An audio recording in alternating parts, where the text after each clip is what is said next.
Good morning, everyone, and welcome back from the tea break. I hope you at least got a little something on the go.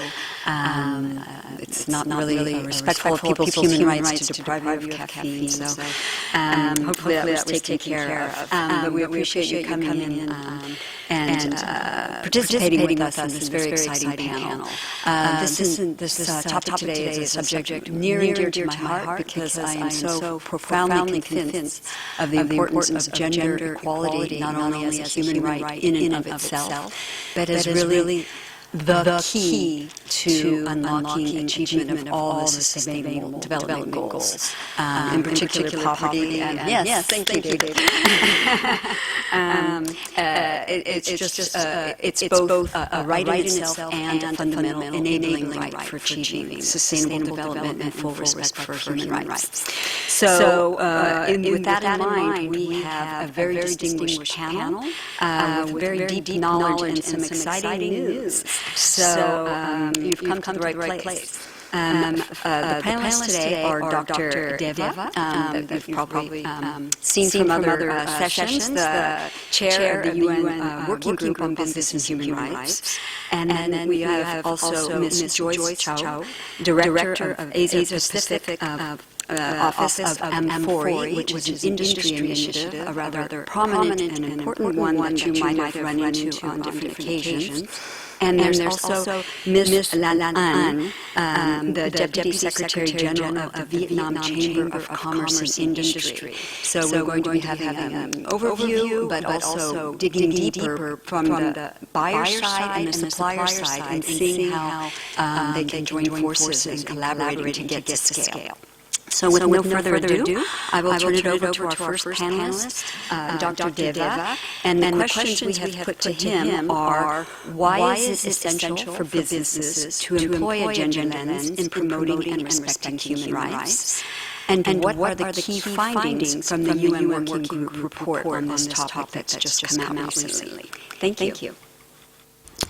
Thank you very much, Emily, and thank you everyone for showing interest in this particular dimension of business and human rights.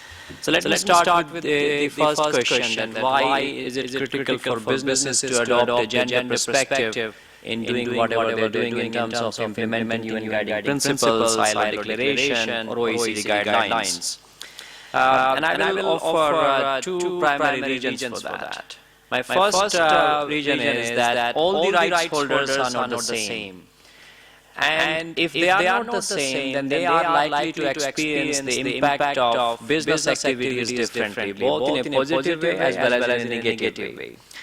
And if businesses, or anyone for that matter, is likely to consider rights holders as a homogeneous group, then it is very likely they will not be able to identify, they will not be able to capture the adverse impact on women. Because they would think everyone is the same, and women, we know for sure, experience the impact differently. So I think that is going to be quite inevitable in this particular situation. Let me take two concrete examples. If a particular industry or a factory is polluting the river, and next to that river there are 500 people living in a village. So if the company thinks that there are only these 500 rights holders, without looking at the gender dimension of it, how many are women, and how many are cooking at home, and how many are taking water from the river to cook, then they're not likely to identify those particular dimensions. Sexual harassment could be another example. We did 8 regional consultations throughout 2017 and 2018, and sexual harassment and gender-based violence came out throughout the world. In all parts of the world, it is an extensive issue in all spheres of life. At marketplace, at school, at universities, at workplace, in sports, in office, in public transport, you name it. It is there everywhere. And if businesses again do not apply a gender perspective, especially in certain industries where, let us say, 80% of the women are part of the supply chain, then again they are not going to identify those impacts on women in terms of gender-based violence or sexual harassment. The related issue is that if businesses cannot identify the adverse impact, how can they prevent and mitigate? Because pillar 2 of the UN guiding principles is businesses should be able to prevent and mitigate those adverse impacts. So if you can't identify, how can you prevent and mitigate? And the last connected issue is about access to remedy. Because businesses are expected to provide remediation as well as part of Principle 22, Pillar 2, as well as they have a role under part of Pillar 3. So if businesses do not understand this dynamics, they will not be able to provide effective remedies to women. That is my first explanation why the gender lens is very critical for businesses. And the focus is on businesses, but same applies to states as well. The second is that if businesses do not adopt a gender perspective, they are going to worsen the existing discriminatory practices that we have in society, even in the 21st century. And again, I would like to give a concrete example. Now, many women are working on lands throughout the world in different ways. But women only own 20% of the land in the world. So if women are working on the land, but they do not have the papers, they do not own it, it has serious implications for women. If a company is going to acquire a piece of land to establish a project, then the compensation is likely to go to the landowners. And if women are not the landowners, but they have been supported by the land for survival because they have been working on it every day to earn livelihood, then the compensation may not come to women. So this land ownership issue is not something that companies are creating. This could be based on existing gender norms, social norms, legal framework. But if companies are gender neutral, they're going to perpetuate this inequalities. Similarly, if banks are providing loans and finance, and they expect that someone has to provide a collateral, which could be a house, could be a piece of land, and if ownership again is not there with women, then they are not going to get loan easily for higher education to start a new business. So this access to finance is again, financial sector has to be aware of it. So this is my second explanation. So if businesses do not adopt a gender perspective, then they're going to perpetuate and worsen the existing discriminatory practices that we have already. Now let me move on to the second question. The second question is about the key findings of this report. And I don't know if you have seen this one-page document that has been circulated. Copy should be somewhere at the back of this room. So this report is the working report based on 8 regional consultations and extensive amount of feedback that we received. The report will be presented on the 26th of June to the Human Rights Council, but it is already publicly available, so I will strongly encourage you to have a look and use it in your work. This report has 3 dimensions. First, it provides a normative framework. And the sheet that I have circulated is a normative framework. And this normative framework is a 3-step cycle in which the first cycle is gender responsive assessment. So companies must do, and it is not merely sensitive minded. So I would like you to pay attention to the words. So the low level is the sensitiveness. So here the framework is responsiveness in terms of identification, and then in terms of taking measures and remedies, it is the second and third step, it is about transformation. So the framework is normative in the sense that it is expecting both states and businesses to adopt this framework in implementing UN guiding principles. And the rights holders, in this case the women and girls, should be at the center of it.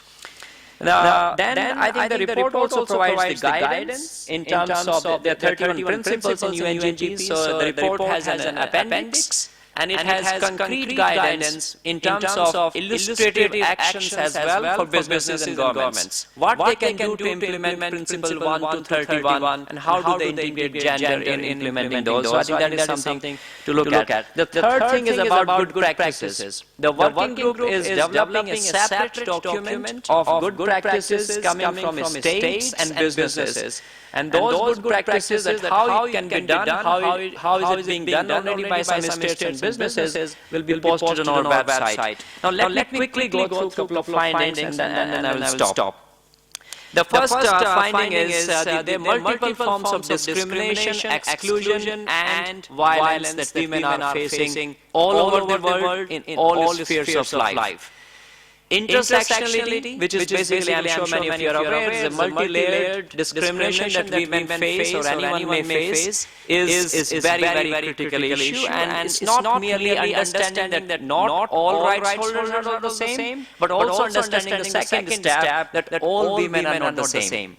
They may experience the impact differently. So if you are conducting due diligence, you should be aware that this woman or these women are from indigenous communities. There are some women who may be suffering from a disability. These are the women coming from a particular racial or ethnic group.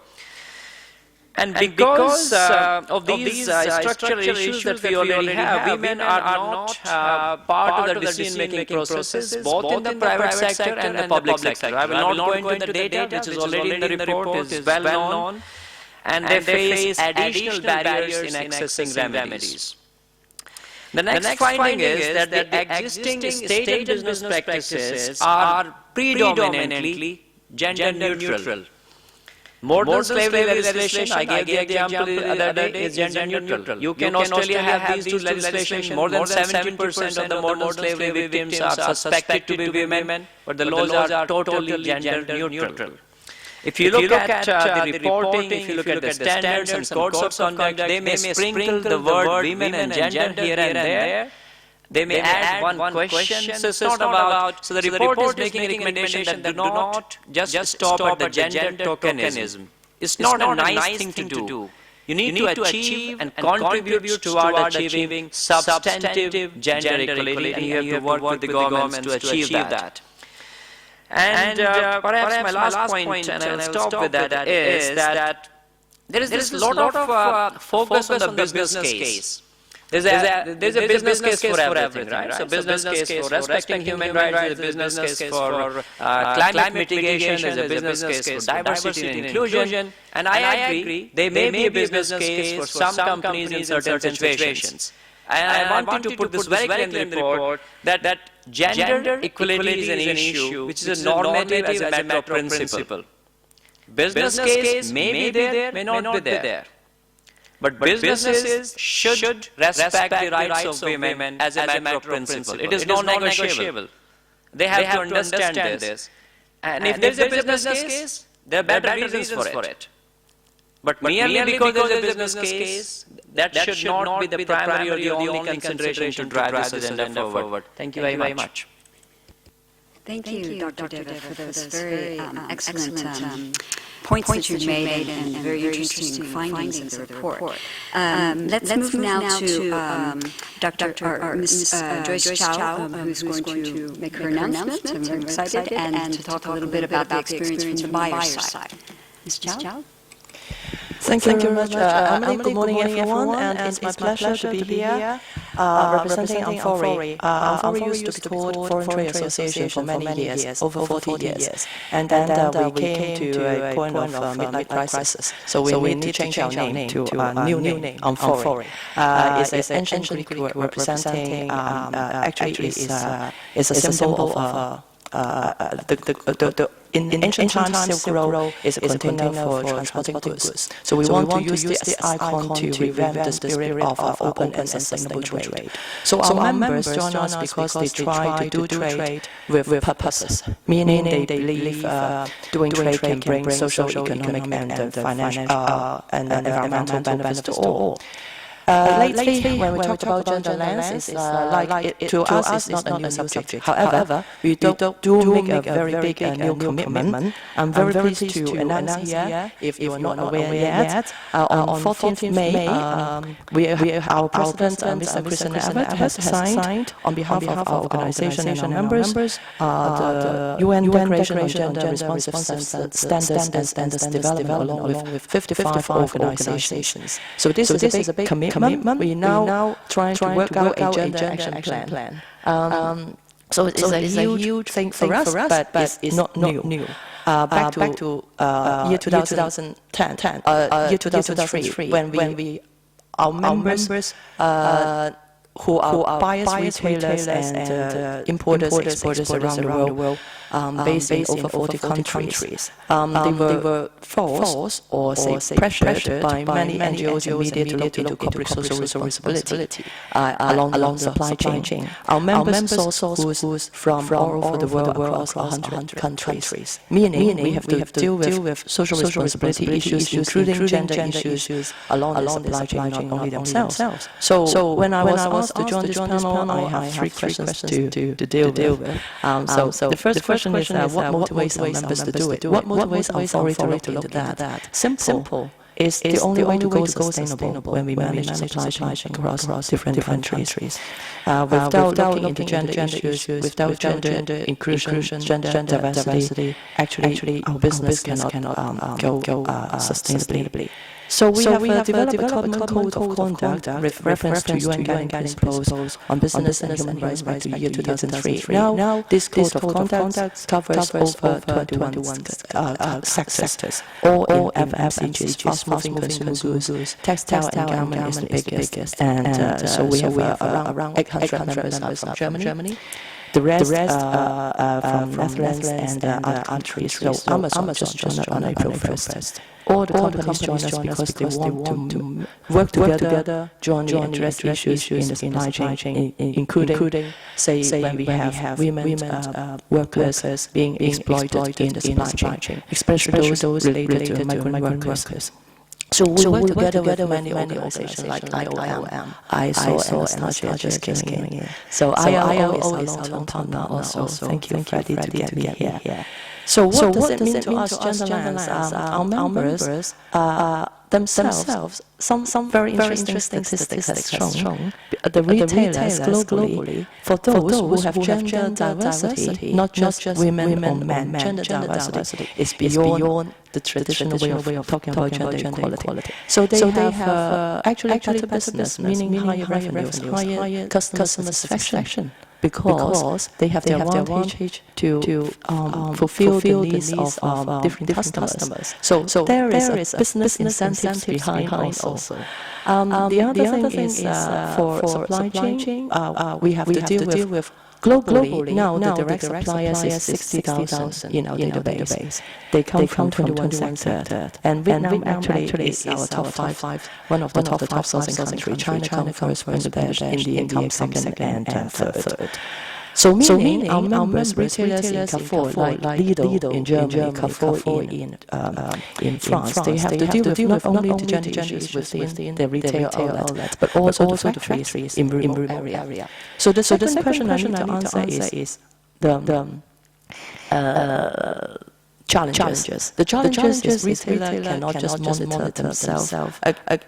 They are not only responsible for themselves, but also those factories who produce goods to them. Are the workers properly treated? Who made it? Are they fairly paid? In the 11 principles of our code of conduct, 4 of them fall into the scope of gender lens, including no discrimination, OHS, meaning occupational health and safety, women workers definitely need special care. When in the workplace, especially in the production sites. Fair remuneration, so are the women workers fairly paid in the workplace? That's fall under part of our audit assessment. When we go to the factory, apart from assess the product quality, safety, we also talk about the soft side of the policy, whether the factory can comply to the same level of code of conduct like our retailer members. Ethical business behavior in terms of recruitment, are the women workers, say, from migrant community, are they fairly treated? So these are the challenges our members have because they are remote from the factory site. That's why we need collaboration partners. That's why in the past I think one of the biggest challenges I want to highlight here is culture. When we talk about gender lens, gender balance, and gender equality, it has a strong element of culture. In China, for example, we run a women empowerment project since last September. we find different countries has different problems in terms of gender. Different level. In China, we did a survey collaborated with IOM last year. We find actually many of the factories already have a very good policy in terms of gender equality. Here and there, but they are quite isolated. Special caring policy. They are lack of a generic, systematic way of handling gender issues. So we will run a series of training program for them how to set up a proper policy instead of just having task-oriented caring policy. China just issued the gender equality guidance for business on February 1st this year, meaning the country actually is going further beyond the traditional way of being a sourcing country, deal with sexual harassment issues only, actually going beyond. China also cancelled the one-child policy since 2 years ago, meaning in the workplace in the past, a women worker, a one-child mother now might have second child. Would it create disadvantage for her to develop a career in the company? Because they have the second child, the company needs extra investment in the caring policy, medical insurance, for example. It will also improve productivity. So all these issues in China when we deal with gender balance, gender lens. However, in India and Bangladesh, the needs is different. They are still stuck in many very basic issues like forced labor, women exploitation, sexual harassment. So that's why we tailor the project in Bangladesh and India. Is different. The training is based on focus on the factory management. Are they aware of them? Do they have the capability to do that? In Bangladesh and India, do the women aware of their rights? Do they have the skills to become a leader in the workplace? So this is what we are doing now. So the last question I have to answer is what are the key elements for success? I think openness. Openness meaning we represent 2,400 member retailers. They cover so many countries. We have to be patient, open. Gender doesn't mean the same thing in different countries. So we have to be open. Cultural element is important. We may see some women being treated not so well. It's quite contradictory. Like for example, in India they have Sumangali, this kind of program. Traditionally, this is supposed to be a very good thing in the country when it was first developed. But now it turned into different social risk around the supply chain. So we have to be patient, open. Success factor also means we have to collaborate. We can't do things alone. That's why recently we also engage with CCI. Being our key partners, we want to work together, bridge the gap between the retailers and the other side of supply chain, supplier. How can we work together and make a win-win partnership and address different social responsibility issues, including gender lens. So this is what I have prepared in a nutshell to share with you. But personally, I must say I lead a team of 7 in Hong Kong and 6 women. One young man. I tried to find a male leader, but he joined us for 3 months and then he quit. I think we are overpowered maybe in some way. Hong Kong is a British colony before, and maybe we still have the legacy of the Queen. We have many colleagues coming from over 30 nationalities in Brussels. So we will deal with this kind of issues under our gender action plan together with our members. Thank you. Thank you, Ms. Zhao. I confess I'm also from a female team, but we're working on it for getting our gender balance in order. Last but not least, Ms. Lan An is from the VCCI, the Vietnamese Chamber of Commerce and Industry, and she's going to speak to us about the supplier's perspective. San. Thank you, Emily. Good morning, everyone. It is my great honor to join here to this important panel representing VCCI, Employers Organization in Vietnam. And also, I'd like to express my thanks to ILO to invite and sponsor me to be here. Before answering the questions about the main challenges for suppliers in Vietnam in complying with the buyers' expectations, I would like to provide you with some information about Vietnam. So, as other UN member states, Vietnam also affirms that ensuring the social protection is one of the top priorities for national development strategies. And also, Vietnam has obtained a number of achievements in gender equality promotion area. For example, 71.2% of women participating in the labor force. And also, Vietnam commits to spend about 2.6% of annual GDP for social assistance policies and programs for the most vulnerable group, including women and girls. Also, the number of the ratio of women in national level parliaments in Vietnam is 24.4%. I think it's really high. And according to Mastercard's 2018 report, women account for 31.3% of the total number of business owners in Vietnam and rank 6th among the top 57 countries. And Vietnam now is a top 10 world country for this index and continues to maintain this rank for the Women's Economic Opportunities and Participation Index. And also Vietnam is in the process of integrating in the regional and world economy. We participate in global supply chains in the ways for SMEs in Vietnam to enhance their competitive capacities. However, in that context, complying with buyers' expectations in genderland remain challenges for suppliers.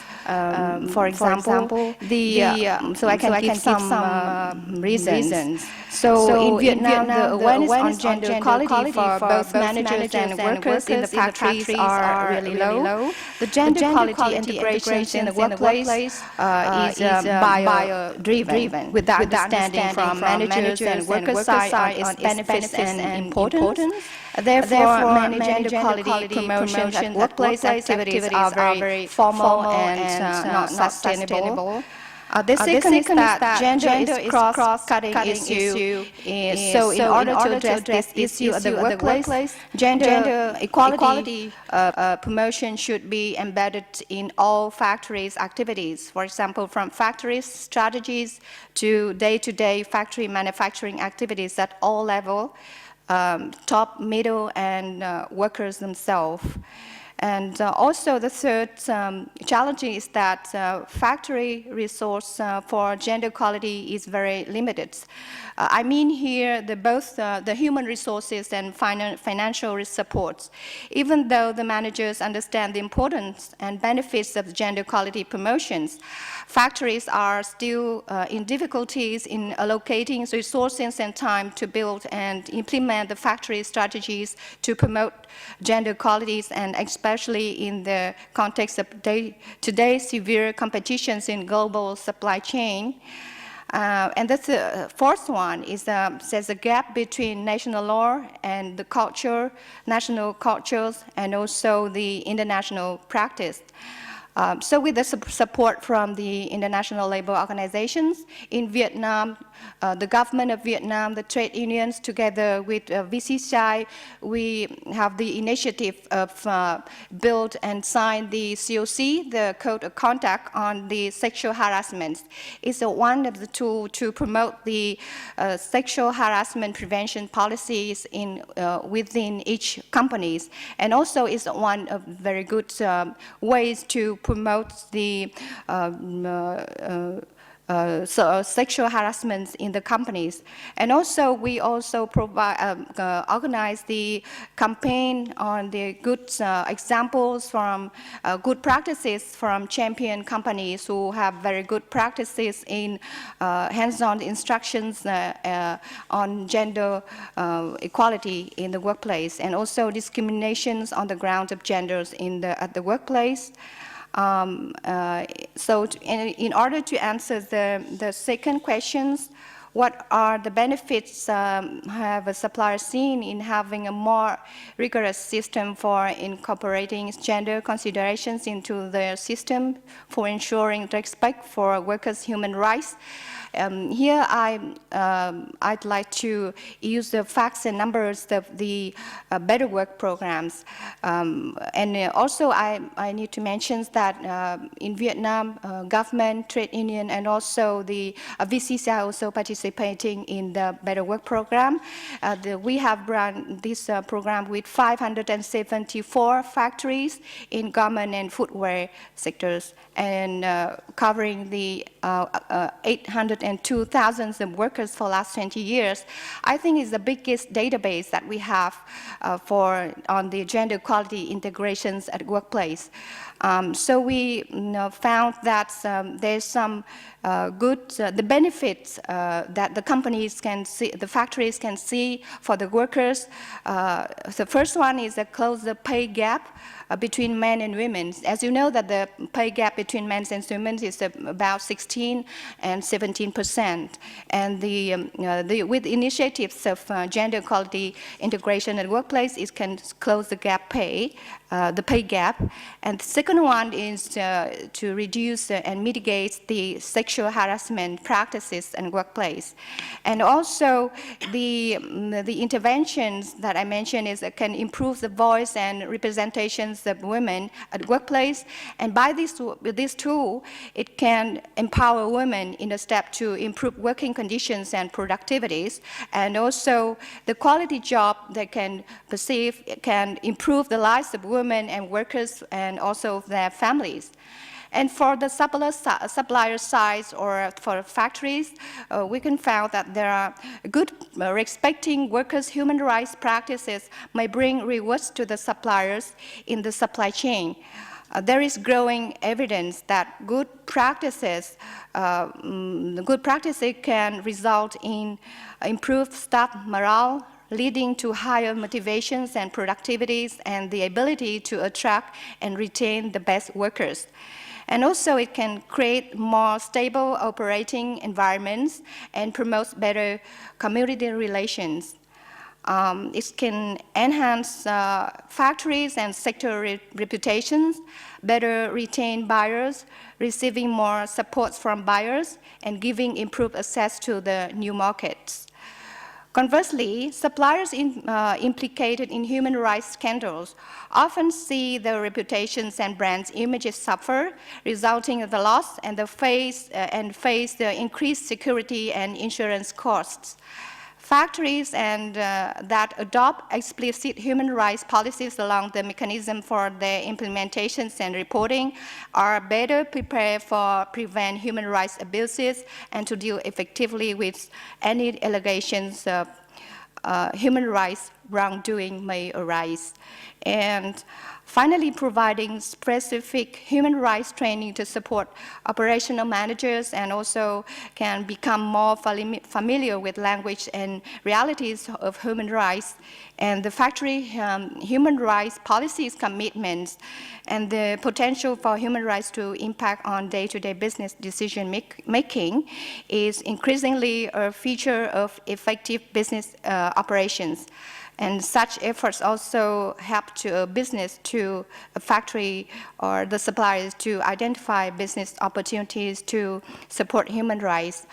So as we're representing the VCCI, the employers organizations in Vietnam, so for conclusion, I think that the suppliers cannot do along to respect the workers and human rights at workplace, and we need also the collaboration between the business associations and also the buyers, the governments, NGO, international organizations to work together and promote the gender equality at workplace. So that's why we're here together with Ms. Joyce Cho, and we have a several commitment together. We promote this through different forums and also the new initiatives that we will have in the future. Thank you. Excellent. We're right on time, and I don't have to be a bad guy. This is terrific. All the interventions were extremely interesting, and as follow-up questions, I could ask each of you 10. I will resist the temptation and pick one question for each of you that I felt really stood out. For Dr. Deva, the part that you spoke about, many, many interesting things, but the women are not of the process of how to identify the roots of the problem and the solutions, that there's a barrier because a lot of the assumption is the representation of males stakeholders in a process, they're representing everyone in their group the same, and that may be a very much flawed assumption, and in any way women should have direct voice in these processes. That's a very insightful observation. What would be some ideas of solutions for how to make that happen? Thank you for the question, and I think let us take a concrete example of Pillar 2 in terms of human rights due diligence. So when businesses are expected to consult the actual or potential communities that could be impacted by a business activity, they may face some barriers in engaging with women. So it could be cultural, religious, or social factors because of which women are not participating in consultations and all this. So one approach could be, oh, we tried our best and that's women did not come, and that is the end of the story. You listen to whoever came to your consultations. But I think what is needed is businesses trying to understand this dynamic, that why are women not able to come to this consultation, right? Is it because they have to take care of young kids at home? And if that is the case and that is preventing these women to effectively participate, then just a concrete suggestion, it could also be necessary for that company to provide childcare for that day, that these women can participate, or allow these women to bring the kids to the consultation, right? So I think those steps would have to be taken. So businesses cannot assume and should not assume that merely because there are people in the room and that will represent everyone in the affected communities. Let me take a second concrete example of it. In certain situations, the consultants that are hired by businesses to conduct impact assessment, they may not be gender sensitive. And that is another recommendation we have. So the consultants that you hire as a company to do the impact assessment, there are two dimensions here. One is the gender balance. If it is a team, there should be gender balance. But irrespective of the gender and the sex of the person who's part of the team, they should be sensitive, because man can also be gender sensitive. So we should not have this assumption that we already need to hire women to do the impact assessment. That is not what I'm trying to suggest. So gender balance is a separate issue of the team, but whoever you have, they should be sensitive to these dimensions. Otherwise, they will do impact assessment and they will not get it right for you. I remember when we started this project, I will not name the person, there was this person from a leading business association, and we were talking bilaterally, and he told me, yes, it's very easy to integrate a gender lens, we could just add one more question to the list. No. So this is the message. If there are some businesses and business associations in the room, that is the message I want to convey here. It is not a symbolic and token integration of gender. If you really want to transform and achieve substantive gender equality, this report provides concrete recommendations how you can do it. And the good practices that we will compile will show how companies and states are already doing it, some of them at least. Thank you. Ms. Chow, you had many very interesting things also to say. I was wondering if you could unpack, I guess, two things that I at least am very curious about. In the signing of the declaration, you mentioned together with 55 organizations. Could you just give us an overview of who are these organizations? Are they all similar to M4E industry, or are they some multi-stakeholders, some NGOs, et cetera? And what's the roadmap for you guys working together in the future? And I'm cheating here at part two of your question, is you have about 2,500 members, or over 2,500 members. How do you bring them all along? Because you probably have interesting internal discussions about some who are champions and really enthusiastic about moving forward, and others may be thinking, what have you done, Ms. Chow? What have you committed us to? Could you give us a little bit insight about how an industry initiative works in respecting its members' needs and wishes, while not letting the least enthusiastic or the most the latecomers pull everyone back. Thanks. Thank you very much. Yes. I do not have the full list on hand, so I don't want to pinpoint specific organization. But I understand this is come from a very diverse background. Everybody, as I said, this is cross-industry, cross-region, cross-country issues. So we are just one of those. But it happens. We cover so many sectors, so we have the advantage, being one of the key actors, I would say, on behalf of our members.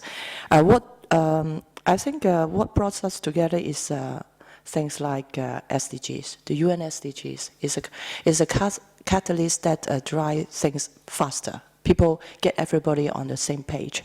Many national governments have the targets set towards UN SDG, including, say, UN SDG 5, say quality education, say gender equality, and say number 8, and also decent work and economic growth. They are our focus too. That's how we make people work together, especially our members. It's not just because they want to do it. They feel obliged to do it together. We work as an initiative, meaning we have to make compromise in some ways. So we put resources together and hopefully create influence better in the supply chain. What we have done in the past, because we eliminate duplication of effort, say social audits, when we go to the factory, try to assess say whether they have a good gender policy, say workers' protection policy. One member, say Lidl has done it, or say Walmart has done it. The rest of 2,400 members do not need to repeat the efforts. Just focus on the non-compliance area and then support the improvement without charging the producers. So we really offer free training. Say last year alone, we offer over 680 sessions training, or covering over 30 topics in social compliance and environmental protection across over 25 countries. So this is a huge investment of us. That's why people find the benefits. When they join, they don't need to duplicate the efforts in assessment. They don't need to reinvent the wheel. They share the risk, responsibility in monitoring the risk, and try to make things better together. One thing I want to also highlight here, we at FORI has the advantage of creating bigger influence. Like personally myself, I'm chairing a sustainable trade task force under European Union Chamber of Commerce in Beijing. So we look into the opportunities how European companies invest in China can do things better together with the Chinese government or stakeholders and the local community. So I think we have 15 branch offices, what we call local offices in different countries, including in the States, Seattle, like Argentina, and like Europe, 9 countries. In Asia, we have Turkey, the biggest refugees, migrant workers issues are happening in the country there. Next week, we will have a women empowerment session in our annual conference in Brussels. If you are interested to register, let me know, and then we can share more what we have been doing and how can you be engaged in our process. So I think this is very important. We have some advantage because of UN SDG. We don't need to, reinvent something, but get everybody on board. This is very important part. Focus on capacity building, and instead of just finger pointing who are not doing a good job. One very important mentality or philosophy I want to share with you here. Many people thought buyers are driving factories crazy because of social audits. I just want to highlight our position is development approach. When people cannot do things, we don't say corrective action plan. Please drop this term. Corrective action is like treating people like criminals. They are the prisoners, yeah? If you don't do things not good enough, you can always do things better. So in our code, we say remediation is better than corrective action. This is the same way when we talk about when people are not doing a good job in gender equality yet. Don't finger pointing. There are multiple reasons behind. We should respect that root causes. So we can always do things better by remediation, but not corrective action. It's too negative and not equal, actually, by nature. Great, Yeah, thank you. Again, so many interesting things that came out of your presentation, Ms. Lan An. I was wondering if you could tell us two things. First, you were talking about a lot of this being driven by expectations of the buyers and a formal approach and so forth. A lot of the SME members, the smaller members of the VCCI, are probably not necessarily linked to a buyer. Is there an outreach of VCCI to try and reach them as well? And secondly, as you may know, employers' organizations play an important role in representing their members in feeding into policy dialogues and decisions that governments make affecting, in turn, their interests as employers in the workplace. Has VCCI had any dialogues with the government and possible policy changes? As Ms. Chow was talking about China producing a guidance on gender equality, is there maybe something that the government might consider based on your experience as VCCI? Thanks. Yeah, thank you, Emily, for very interesting questions. So as I mentioned before, that in Vietnam, we considers the participating in the global supply chain is the ways for SME in Vietnam to enhance their competitive capacities, and it's very important for us. In Vietnam, 98% of the companies are small and medium, and the 21% of SMEs in Vietnam participating in global supply chains, in comparison with the number of 30% in Thailand and 46% in Malaysia. So the numbers of small and medium companies participating in global supply chains in Vietnam should be increased in the future.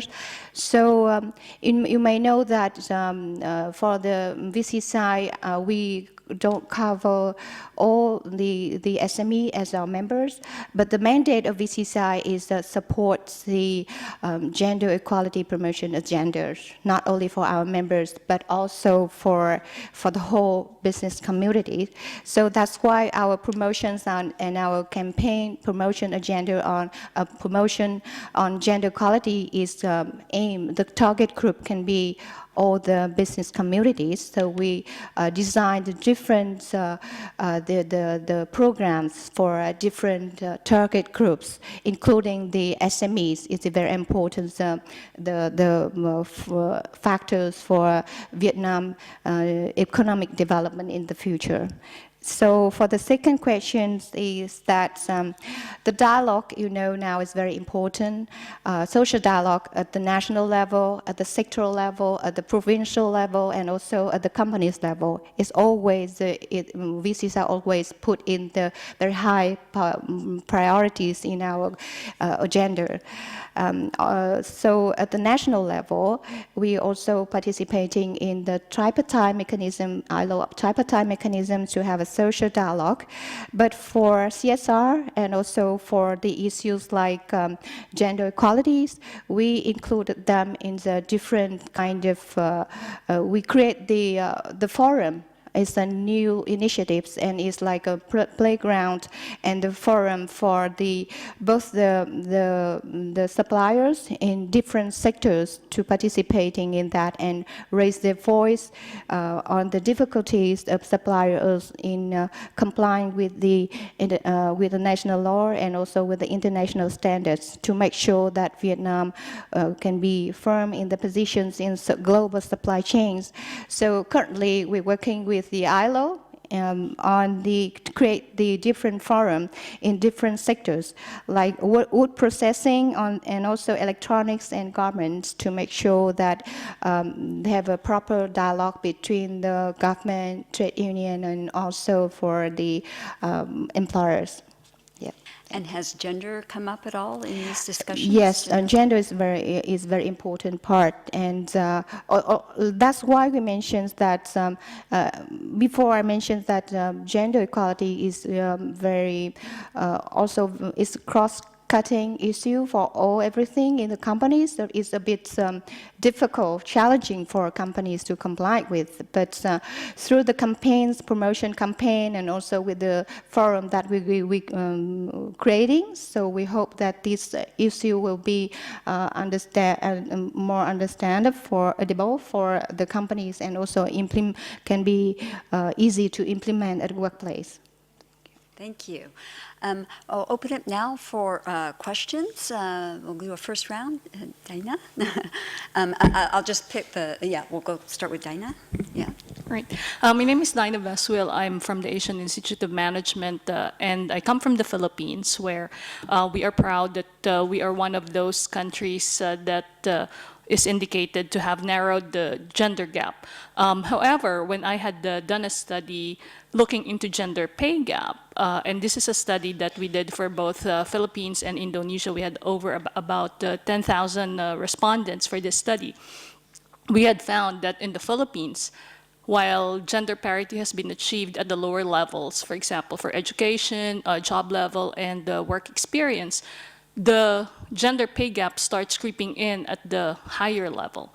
And that is quite unfortunate, because we had also found evidence that women tend to be more committed to the business goals of the organization when their organizations are very supportive in terms of preferring women to hire or promote or recommend for trainings. So my question to the panel is, in these cases, how do you actually encourage countries like the Philippines, where there's a strong culture of gender empowerment, to keep pushing the envelope towards gender parity, especially with regards to the gender pay gap?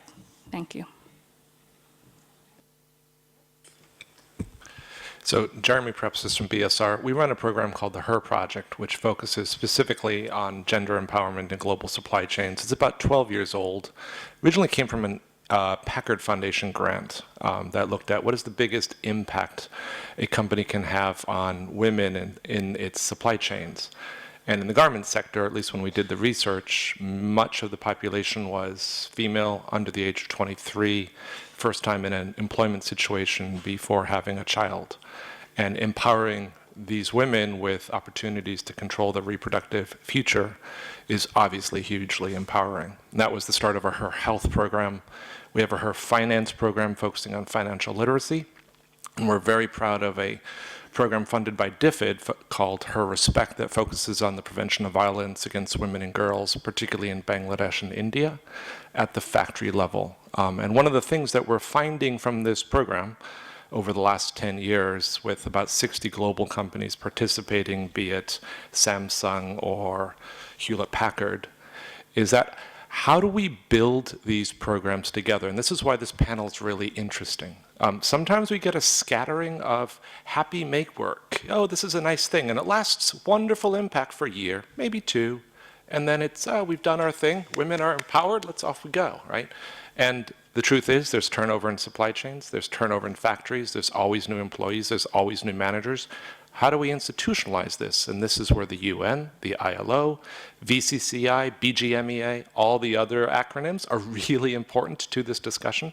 How do we institutionalize this over the next 50, 100 years? That's what matters.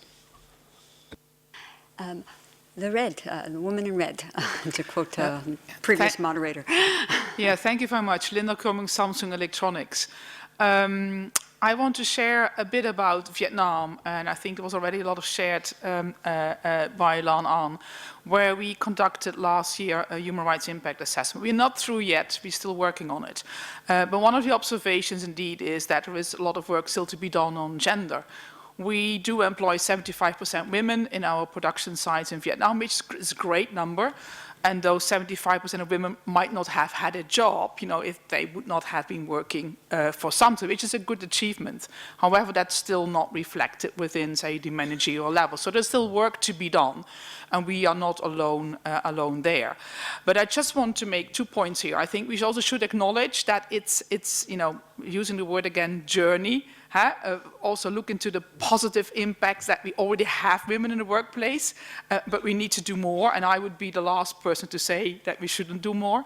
But I also would, we can only be effective, and basically commenting further on the BSR remark here, if it's part of the complete ecosystem that really drives it. And it does start, with education, and it does start with, say, government having good policies in place, and it does start with having, say, childcare facilities, and it does start with having a dialogue. So having this integrated approach, and it's indeed not a one-off, I think that's extremely important.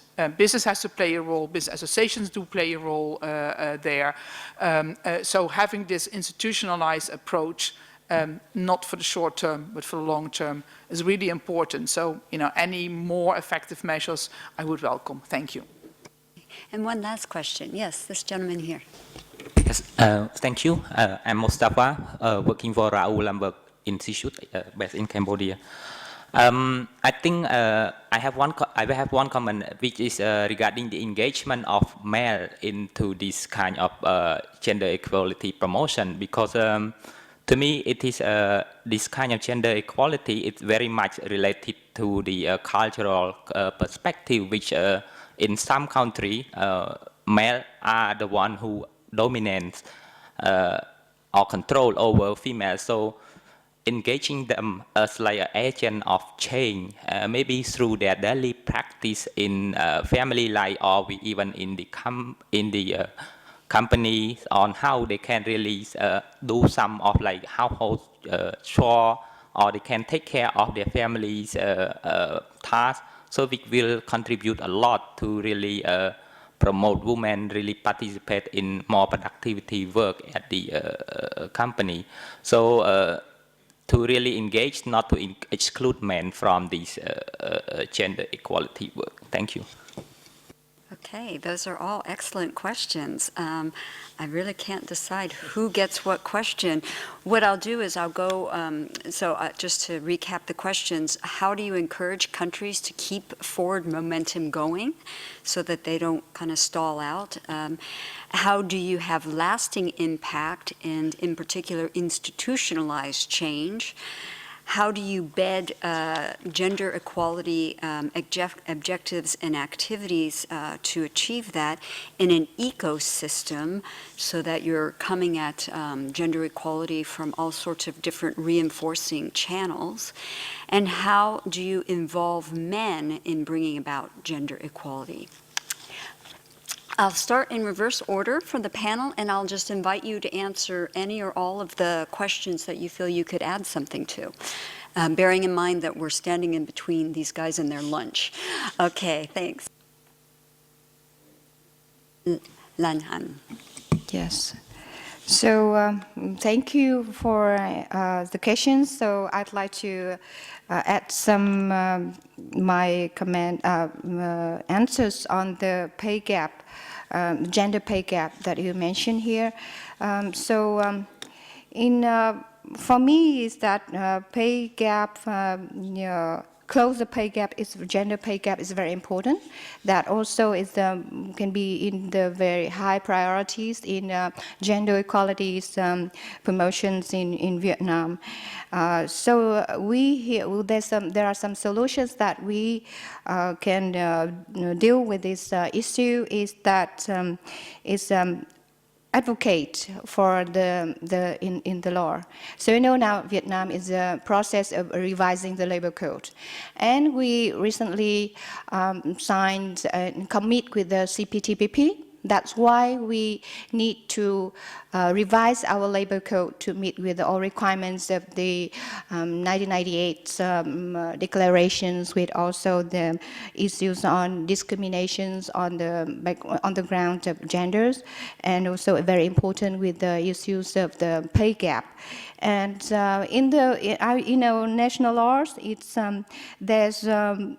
is very important that to remove the bans of the jobs that that not allow the women to join. So it is very important we open for the free opportunities for both men and women to access to jobs.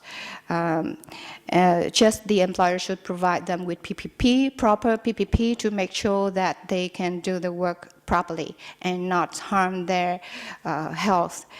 And also we talk about the advocacy on the skills development within the company, within the factories, and also in the whole system, and also in the countries. And the third one is very important, that it's gender equality also can promote the representations and improve the voice and representations of women. So in the dialogue between trade unions and employers, women can show their abilities and to show to the employers that their capabilities to do that all the jobs that they can do.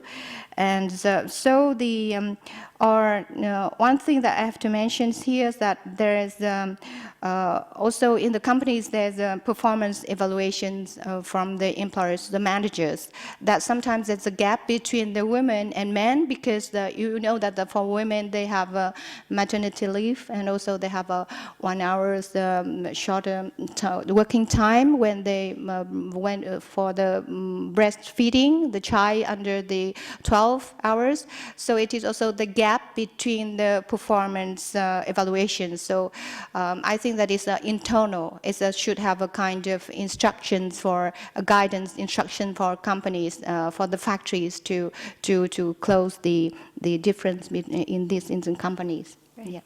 Thank you. I'm told that we have to stop at 1 because that's when the other panels start, and you guys are going to be very hungry and get something on the run. So I'll give 2.5 minutes to each of our speakers, and Ms. Chow. Thank you for the question. All are very good. And the first one, Philippines. There are things like Amphori can do and cannot do.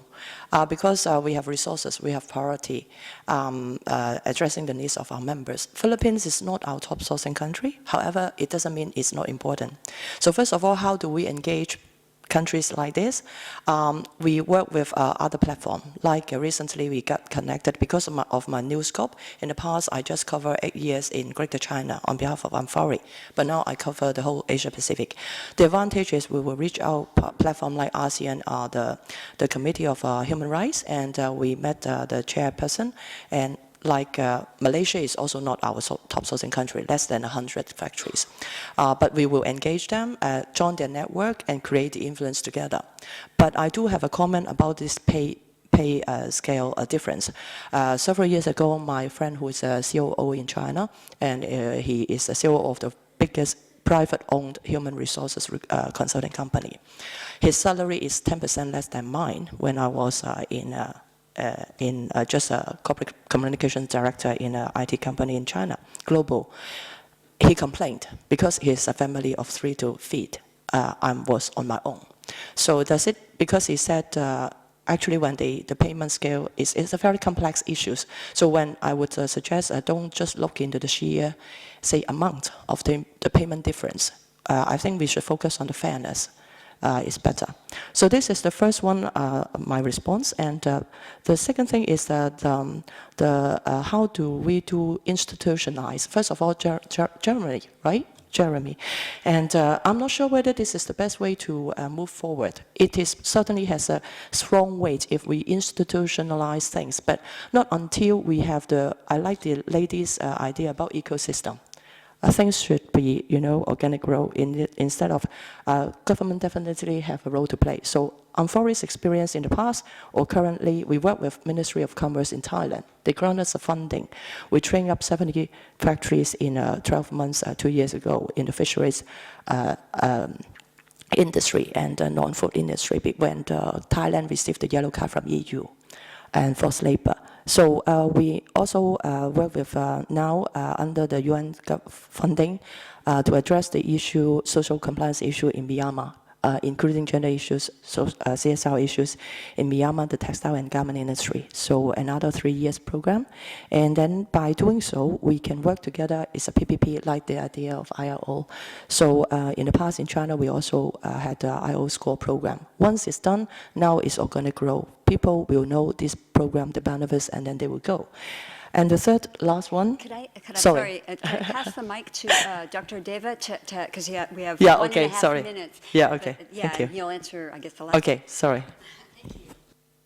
Okay, thank you. And I have to go for another meeting with the NHRI, so I'll be very quick and happy to chat in the afternoon.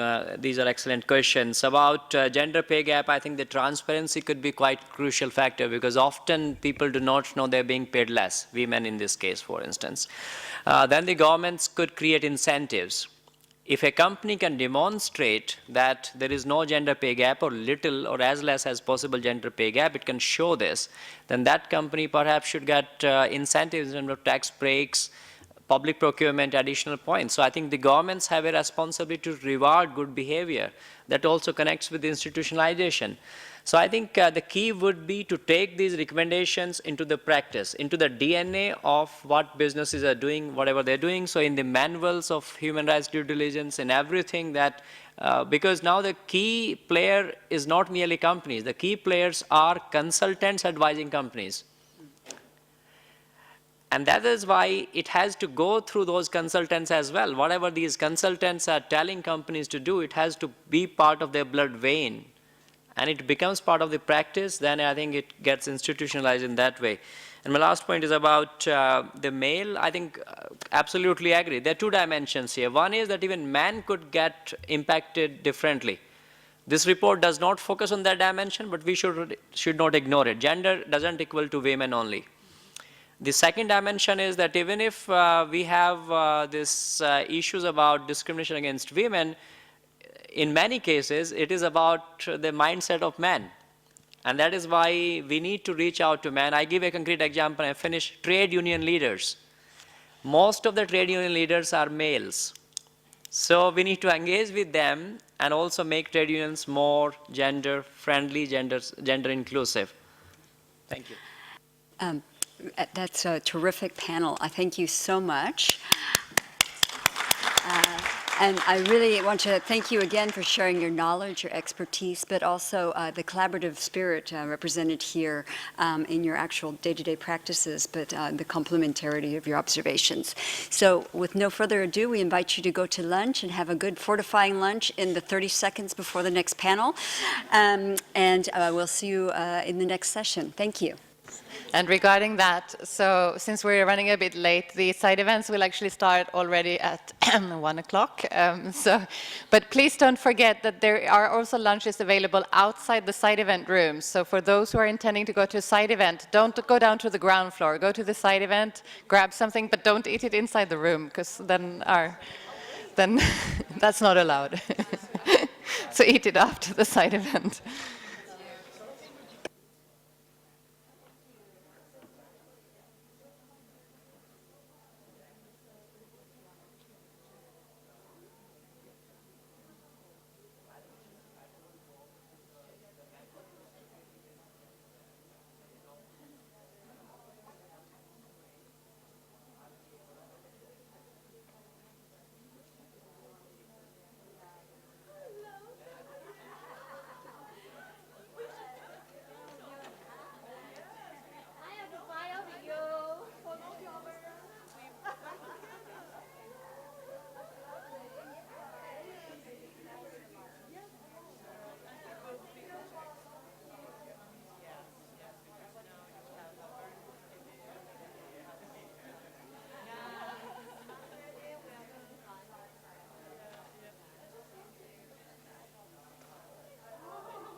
Dr. Deva.